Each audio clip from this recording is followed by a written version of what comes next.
The Oklahoma City Thunder tie up the series before the series heads back to Oklahoma. What adjustment did they make in this game that was probably a key to them winning the game? We're talking about it all and more on today's Locked On NBA Game Night. When that final buzzer rings, you know it's time for Locked On NBA Game Night. All the post-game reactions to every game across the league, every single night, with insights only the hosts at Locked On can provide. It's the true NBA fans' one stop for all the action. Every game, every night. It's Locked On NBA Game Night. Tipping off now. Thank you for tuning in to Locked On NBA Game Night, where it's every game, every night. We're going to be breaking down Game 4 of the NBA Finals. I'm joined by Swiper, one of the hosts of Locked On Nuggets. I'm Hayes, one of the hosts of Locked On Bulls, and today's episode is brought to you guys by FanDuel. Right now, new customers can get $200 in bonus bets when your first $5 bet wins. This was a game that was a lot of back and forth, as every game in the series has been, but the Oklahoma City Thunder in the fourth quarter of this game, Swiper, went 31-17 in the fourth quarter. They end up winning 111-104. How did you feel about this game? It was a really good game. I think that this was a tale of, I would say, 3 quarters and then another quarter. So in the first half, Hayes, when I was watching this game, OKC, they were battling and they were trying to stay in the game, and you could tell that like they were trying to withstand the punches that Indiana was throwing at them. But Indiana really looked like the better team. They looked like a team that was just being more, I want to say, aggressive. They were getting to their shots easier. They were just finding ways to get quality looks consistently. Defensively, I thought they played an incredible game. You know, we'll talk about, I think, Shea here in a little bit in a second, but Andrew Nembhard especially, man, he has really found something in how he guards Shea 94 feet. Rick Carlisle, they've made life as difficult as possible for him, and they were really keying in to try not to give any easy looks whenever they could, and then avoiding trying to get in transition and such as well. I mean, all the way around, I think the Indiana Pacers, they played a really quality game, and they were leading. I think it felt like Hayes for most of the game, especially in the first half.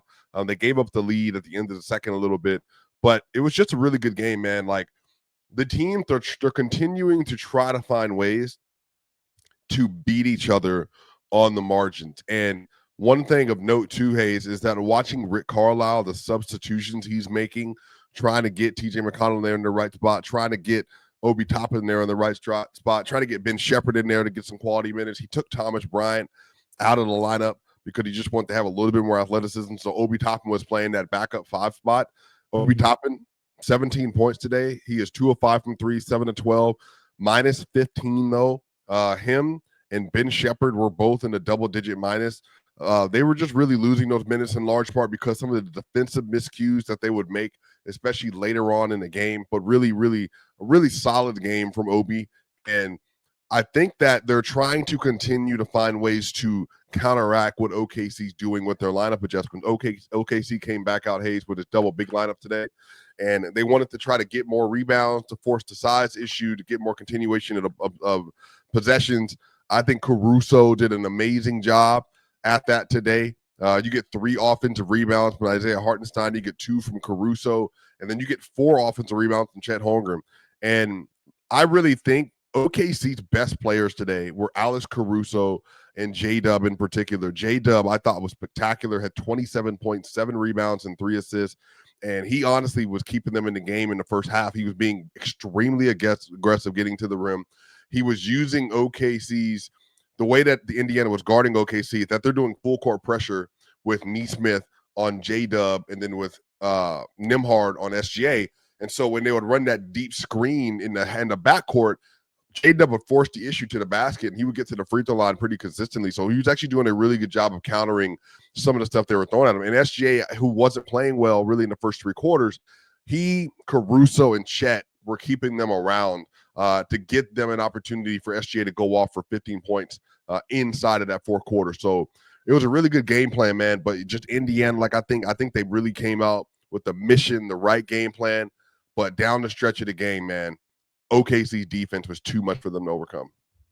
Yeah, and especially in that last run from the 2 minute, basically about 3 minutes left in the fourth quarter, 12-1 run by the Thunder, where the Thunder they just were playing with so much momentum. The Pacers just couldn't get back in any rhythm to get back into this game. And the Thunder understood they played with the desperation that was needed in this game because you could not, there's no way you could go down 3-1 against the Indiana Pacers and expect to be able to win this series. So they came out with they came out with a real good game plan. I love that they made an adjustment. We'll talk a little bit about that more in the second segment today. But the Thunder executed the way that they needed to, and they almost pulled exactly what the Pacers do against most teams. They just kept staying right around. They matched the runs, and they pulled away when it mattered the most. But Isaiah Hartenstein in this game, I'm sorry, not Isaiah Hartenstein, Shai Gilgeous-Alexander in this game, 35 points. I want to ask you this, Swiper. For the Pacers to be able to win this series, are they going to be able to get by with the 18 points from Tyrese Halliburton, or is he going to have to do more if they want to be able to win this series against the Thunder as far as from a scoring? And I know he does so much for that offense, but from a scoring perspective. Well, I think today more so it was about the shot selection down the stretch of the game. Tyrese Halliburton in the fourth quarter and in clutch time, he tried to get some step back threes today, and the shot just wasn't falling. He was getting by consistently, SGA getting it to the rim. He was getting by Chet Holmgren on drives to the rim. But towards the end of the game, he missed 2 layups, I think, where he was kind of being forced a little bit further away from the rim than he wanted to be. And so the momentum of his gravity kind of pushed the ball further up the rim or up the backboard than he wanted to. And he ended up missing some of those. But then he also had some step back threes today. He was 1 of 7 from 3. And I think that for him, he doesn't have the natural kind of on-ball creative ability like some of your more traditional on-ball guards. For many people, obviously, watching Shai Gilgeous-Alexander beat you off the dribble, Luka Doncic, even some of your mid-level ones, your Jamal Murray's, and obviously very high level in ways, Kyrie Irving, like those are players that if they get in tight spots, their dribble packages can get them downhill to a spot, step back into a mid-range or crossover mid-range or drive fadeaway mid-range. That's just not Hallie's game. And so Hallie, he's forcing himself to get into these situations, Hayes, where he has to take these really deep contested threes. And I think that ended up costing them a little bit. And that really cost them not the most, but the second most, I would say. Benedict Mathurin, the last minute and a half he had of basketball was probably maybe the worst of his player career as a player. After being a hero last game, Benny just had like some really bad missed free throws, 2 bad fouls when on the inbound that led to free throw and the ball. But I think Hallie is just, there's some things that he runs into from a skill set standpoint and athleticism standpoint, where if you're guarding him a certain way, he can be pretty limited. And I actually think that's more so what the story was about. I thought his scoring was pretty good for most of the game until it wasn't at the end of the fourth. And then you also had Nesmith foul out in this game, which was, the game was still pretty close when that happened. But his defense has been so important for this Pacers team when they do change the tide or they get in rhythm or go on a run or something like that. So missing him out there for those last few minutes, that definitely hurt. But, if we know anything about the Pacers, they're going to make a adjustment. Rick Carlisle is going to have them come out prepared and ready. And we'll talk about the adjustment the Thunder made here up next. But one last question before we go.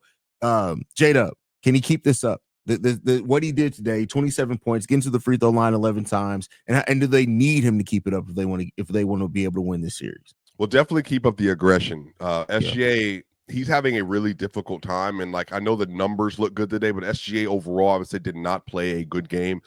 They did not allow him to have any playmaking ability whatsoever, and he had, I think he had 2 turnovers in this game. He had 0 assists. So in a game like this where SGA is struggling as much as he is until the end of the game, J-Dub has to be aggressive. And even if that doesn't mean scoring efficiently as a jump shooter, which he wasn't great at today, you do need to get to the free throw line. And he did a great job of that. And so that's what he's going to have to do. You have to just be able to compensate for how Indiana's guarding your best player in the MVP. And I think he did a great job of that. And honestly, he's done a really great job of that the last 2 games, Hayes. In the last 2 games, he's averaging 6.5 points. And he's doing that on 58% true shooting as well. So you're getting good, aggressive play from your third-team All-NBA player. That's a fact. That's a fact. Well, next up, we're going to be discussing a change that the OKC Thunder did in this game. And could that be the key to them changing the tide in this series back into their favor? We're going to talk about that. But first, we got to get to a message from Olipop. Olipop is a new kind of soda made for people who love the classic taste of soda but want something that supports their health. With just 2 to 5 grams of sugar and 9 grams of prebiotic fiber in every can, Olipop is reimagining soda in a way that's better for your gut. Traditional sodas are loaded with sugar, like 39 grams in regular Coke or 44 grams in orange Fanta. Olipop flips the script with just a fraction of the sugar, no artificial sweeteners, and gut-friendly ingredients like OliSmart, a blend shown to support digestive and overall health. It's a soda that tastes like the real thing, but actually does something good for your body.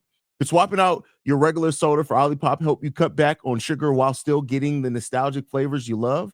Have you noticed a difference in how you feel after drinking Olipop compared to the traditional soda? Get a free can of Olipop. Just buy any 2 cans in store and they'll reimburse you for 1. Head to drinkolipop.com/LockedOnNBA to claim your free can and find Olipop near you. That's drinkolipop.com/LockedOnNBA. Or game night coming up next. All right, Swiper. So the Thunder in this one put Isaiah Hartenstein back into the starting lineup. This is something that I had a question, like before the series even started, they made that adjustment. I get it. They don't have a lot of size coming off the bench, but I for one think that the double big lineup is something, regardless of what Stein shoots or anything like that.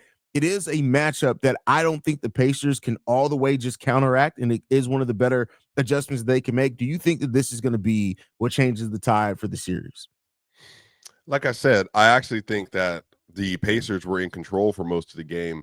Mhm. What they do get is it's not necessarily like as you noted, like the scoring from Hartenstein, but it's a big deal having a screener.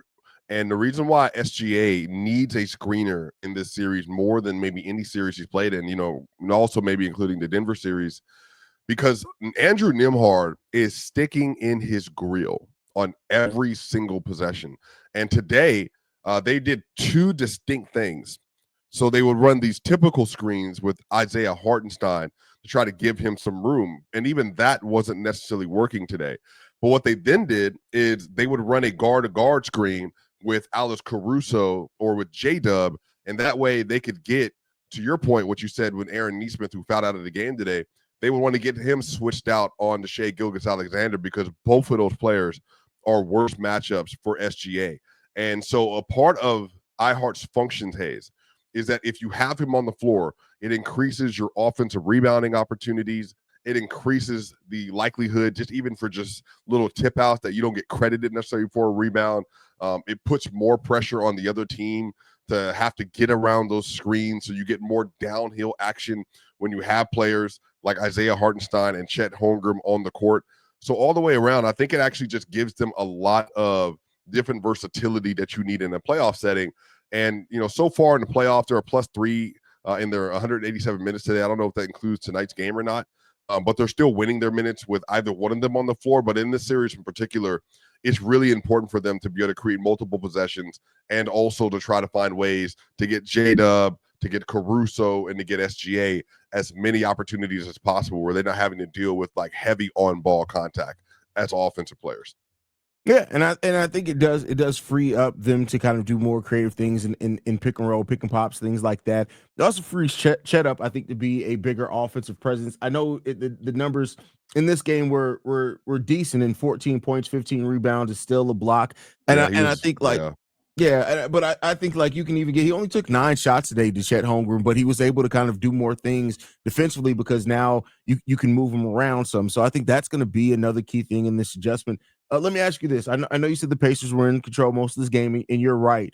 Do you think that if the double big lineup stays something that they're playing, is it something that the Pacers have to worry too much about, or you think they've already pretty much schematically come up with something that's going to continue to work against that double big lineup? Well, I think that is going to the point of Hallie, and this is why the Hallie game today was just so. There's 2 stories to it, very similar. There's 2 stories for the SGA game in the fourth quarter. they're in a situation where they're getting downhill. And so when you're playing Hart and Chet, you can get by them, and that's what they were doing. But the problem is that as the game got tighter, the way that they were running their offense started to change. And OKC, to their credit, they would get more aggressive on the perimeter and trying to get around those screens. So that way, when they did try to get like SGA switched out onto them, or they would try to get Hart or Chet switched out, they were doing a lot better to be more disciplined. And I think they can attack OKC because it was working.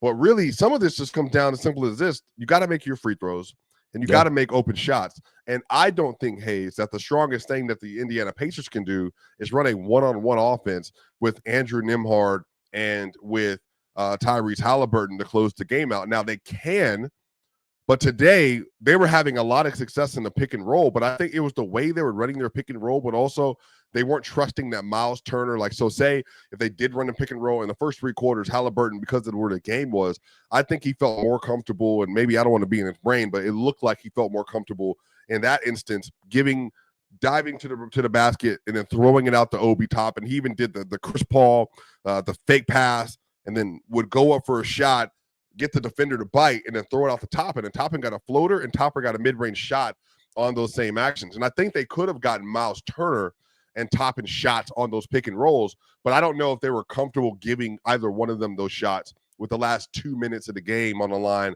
And it's basically a 1-point game either way. So some of this could be as simple. They just might need to trust their teammates a little bit more, continue to run your offense. Don't become an ISO heavy team, because that's just not what you do. But also, like, even with Nembhard, like Nembhard's trying to do like step back tween stuff on Chet. Like, Chet is 7'1", like, with an incredibly long wingspan. You're just putting yourself, I think, in a disadvantageous situation that you don't need to be in. And like I said, they did a really good job when they were to their point, they were attacking SGA. In the last 2 games, they have really made SGA's defense look pretty poor, including tonight. And so they're trying to find ways to get matchups on him. What I would have done, if anything else, if they're running that double big, that's fine. We'll get Pascal Siakam back up in the action, run the pick and roll, get him ISO with SGA at the top of the key, force the issue to the rim if you want to, but also just continuing to run your spread around offense. Now, again, if Aaron Nesmith, if he's not in foul trouble, if he stays in the game, maybe it ends out a little differently. But again, Benny missed 3 free throws, Hayes. Benny had 2 horrific fouls he didn't need to put out there. It would have been a 1-point game if Benny just makes his free throws after they got the steal on the inbounds from Alex Caruso. So it's not like they need like crazy changes. They just have to play Indiana Pacers basketball and be more disciplined and not allow for the OKC defense to dictate terms to them. How important do you think Ben Mathurin playing well for the remainder of the series is going to be? Like, Ben Mathurin today, just it was not good. Didn't take a lot of shots. He did get to the free throw line. He made some mistakes down the stretch of the game. Ben Mathurin's had 2 solid games in the series. One was a loss, one was in a win. Then he had 2 single-digit scoring games. One of those was a win, and tonight was a loss. But is Ben Mathurin a key off the bench for the Pacers in the rest of the way for the series? Yeah, I mean, TJ McConnell, which I don't know if we've actually got a chance to mention him today. TJ McConnell off the bench today was special. He only had 17 minutes. He had 8 points, but again, it's just a level of like energy that he brings consistently.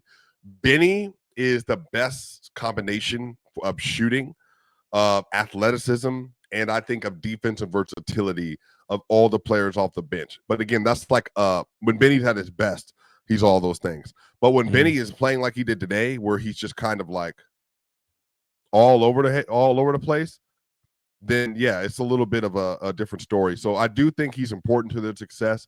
He has to be better, has to be consistent, has to make plays, but he has to be smart. And that's going to be the biggest thing. Play smarter, play better. That's going to be, I think, the story. And then when you do it, you win convincingly because Benny gives you 27 off the bench. But Benny, we really just need 10 to 17 points from you, playing good two-way basketball, not doing too much, don't make mistakes, and then we can live with everything else. Yeah, I mean, those mistakes were big for him today, but I think Benedict Mathurin is a player that he wants to do better. He's going to learn from this. I think Rick Carlisle, they're going to have them. He's going to coach him up, have him ready. I think that whole bench unit, everyone, really. I mean, Obi Toppin, TJ McConnell, Benedict Mathurin, they all play such an important role for this team off the bench, all different. And so when you have those guys playing at a high level, the balance there it makes them tough to beat. The Pacers, and I love that you said this earlier on. The Pacers did have this game where they played better throughout most of this game. They just didn't win it. We could have said the same thing in game one. Like the OKC Thunder played really good in that game. They shot the ball like crap, but the Pacers pulled away from it. So now we're heading back to OKC, and we're gonna next up talk about who needs the win in game 5 more. Is it the Pacers? Is it the Thunder? But first, we got to get to a message from FanDuel. The NBA playoffs are in full swing, and every night delivers highlight-worthy performances, major momentum shifts, and can't-miss moments. Whether it's a game-winning shot or a breakout player, there's never been a better time to get in on the action. FanDuel makes it easy to stay in the game for tip-off and live. With player props, performance trends, and same-game parlays, fans have more ways than ever to play smart and win big. Which players are showing up in the biggest moments, and how could tracking their trends help you build your next bet? If you got a read on who's heating up, why not back it up with a same game parlay? How could $200 in bonus bets add to the excitement if your first $5 bet hits? New to FanDuel, it's the perfect time to sign up. Head to FanDuel.com and place your first $5 bet. If it wins, you get $200 in bonus bets. Make every moment more with FanDuel, official sports betting partner of the NBA. More Locked On Game Night coming up next. All right, last topic of the day, Swiper, before we get up out of here. Simple one. Headed to game 5, Oklahoma City. Who needs the win in game 5 more? This now turns into a best of 3 series with it being tied 2-2. Who can win 2 games out of this? Who needs the win in game 5? Man, I mean, you can go so many ways with this. I think one, OKC, because you don't want to be down 3-2 going back to Indiana. Yeah. Indiana, because OKC, I think, is the better team. You know, respecting Indiana. Let me not say better. They have been the better team for majority of the season, and they have the best player in the series. You don't want to be down 3-2, even if you're going down to Indiana for game 6. So I would probably lean Indiana because here, I'm of 2 thoughts, Hayes, and I think I would like your follow-up here is I think that Indiana believes it can win in 7. OKC won the 7 in the second round, but if you remember everything about that series, you know, the Nuggets had 3 players of their 6 rotation players that were healthy. Like, they just didn't have the dogs. Indiana, on the other hand, has 11 players they trust and will play. So some of me says that it might be OKC because OKC going back to Indiana with a chance to lose the title would be a lot. So I probably will lean that direction because you don't want to have Indiana going back to that stadium, that arena, and then that crowd going crazy with those crowd pops. Because all of a sudden they have a magnet game and they can't miss from 3. And then now it's, 90 to 76 going into the fourth quarter because they're shooting 48% from 3. And now you're at risk of losing the title. Like, so I think it's probably OKC because you want to get the momentum of the home crowd behind you and win game 5. But I think I can go both ways there. Yeah, I mean, I look at it and I say the Pacers this is probably a must win for them. I would probably lean towards the Pacers. Not that I disagree with anything you said. I would probably lean towards the Pacers because of how good they've been at home. If you can steal another game in OKC, which you already stole one, in the first game, if you can steal another game away from OKC, go back home to Indiana with how good you've been at home. Like, you can still out that series, and then if for some reason you can't, you can go back to OKC where you've won before. So I think the Pacers this is a bigger win for them if they get it done in game 5. Mainly, and I think part of it in my brain it plays to that too, that the Thunder have been the better team. They have been the better team throughout. They've beaten teams by a historic margin all season long, and so if I'm the Pacers, I don't want to allow them to win 2 games in a row. I don't want to allow them to gain that momentum if I can avoid it, no matter how confident I am that I can win a game 6 at home, because why allow them to just steady build that momentum? So I think the Pacers have to come out in game 5. They have to win it. It sucks because they snatched away home court advantage, but now they got to do it again. And I think they need to do it in game 5. Yeah. And, I do want to mention this because I feel like this is worth mentioning. Shai Gilgeous-Alexander, I think 15 points in the fourth was insane. He was 10-10 from the free throw line. But Shai did get away with a very, I think, for a non-Thunder fan, I would say not just a push off, but a clear travel. Shea pushed off, and instead of just going straight into a step back, because Shea slipped off of this push off or just the momentum, he then sidestepped into an additional 2 steps. That was a travel right in front of the referee. And so I think great made shot, but I think Scott Foster, what I will say is that I think Scott Foster with the NBA, I said this on Twitter, Hayes, I think he probably grades out really well when the NBA, like kind of when they grade their officials on missed calls, how many calls you got right, all that. But the thing I don't like about the way Scott Foster and his crew does his games, they can be so one-sided with some of the technical stuff or who's allowed to be more physical. And I just thought that today they were just allowing for themselves to kind of dictate too many things. Like we had the flagrant foul that we had that went one way, but then Obi Toppin, he ends up getting hit in the head and getting hit in the arm. And originally they were just kind of let it go, but then Rick Carlisle had to get out there and tell him he got hit in the head. Then it was a flagrant. I just think all the way around, I just don't think that crew did a good of a job as it could have done. And also, Hayes, too, this is more about the NBA. You see so much contact on the inside, but Shea, when he gets bumped on his elbow in the game 4 of the NBA Finals, it's a foul, and it's like a touch foul. And I'm saying that but I'm watching people get to the rim, and it's just like contact, noise. So there's just I think all NBA fans just want more consistency with what exactly you're allowing and how and all that. But overall, man, I think that this game 5 is going to be stuff of legends. I think Shea woke up in the 4th quarter. I think he's going to probably have a better game defensively. Like I said, if I had to grade Shea's game today, it was probably a C+. I think he got saved by the last 5 minutes of the game, but before that, just wasn't playing too bro. I thought J-Dub got a B+. Chet Holmgren got an A- for me because defensively he was incredible. The offensive rebounding was incredible. I thought Hallie played like a B-level game, but again, wasn't great at the end of it. I thought that Andrew Nembhard's defense was incredible. He gets an A for me for his role. Isaiah Hartenstein played well. Alex Caruso's A+. I don't know, Alex Caruso, man, just continues to go crazy, by the way. Also, I think I heard on the broadcast tonight, Hayes, I'm pretty sure. They said that Alex Caruso didn't score 20 points off the bench this season or in the playoffs. One of them. Well, he did in the playoffs. Wrong? Was he start? Yeah, he scored. He had a 20-point game earlier in the series, right? In the series, yeah. I think they said he hadn't done it prior to the series, though. Oh, he's done it twice in this series. Right. Yeah, that's incredible, man. The fact that you're getting Alex Caruso off the bench to give you 7 to 9 fast break points, steals. His defense was incredible. He had 5 steals off the bench. And then also one of the threes he hit was just an absolute dagger. And then he gets 5 of 7 from the free throw line. And he actually had a step back today, midi, to the left that was contested. That was a swoosh. So he just makes all these crazy momentum swinging plays. So just overall, man, OKC, they played really well. I think this is going to be a dogfight, game 5. I hope it's not a blowout. I want to see a really close game, and I want to see what happens in the 4th quarter between Shea and Hallie and the rest of the crews.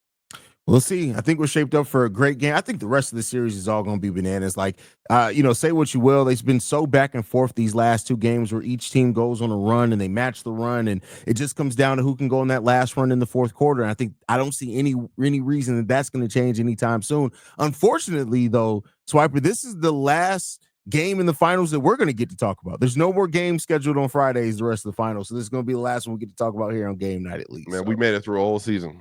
The whole entire season, man. That's crazy. On Friday night, so I don't think y'all realize how much that means on Friday nights, because that means that during the season there were days where me and Swiper was literally up to 2:00 in the morning watching games. So there you go. And then we would start the show 2 a.m. in order to get it on. So yeah, I mean it was fun. It was a grind, obviously. Doing the shows with you been great. I think we obviously have great chemistry. I think the listeners, the numbers, I think they've also really enjoyed the show as well. So we've enjoyed making this content for you all year.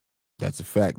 We appreciate y'all, man. We'll still be here on Friday nights, even without games. So y'all make sure y'all stay in tune with us. Y'all go support Swiper over on Locked On Nuggets. You can check me out over on Locked On Bulls. Locked On Game Night is free and available every single night after every single game. By subscribing to this feed, you also get Locked On NBA, the daily show, where we drop in the middle of the day as well. See you guys on the next one. Love you guys. Peace, y'all.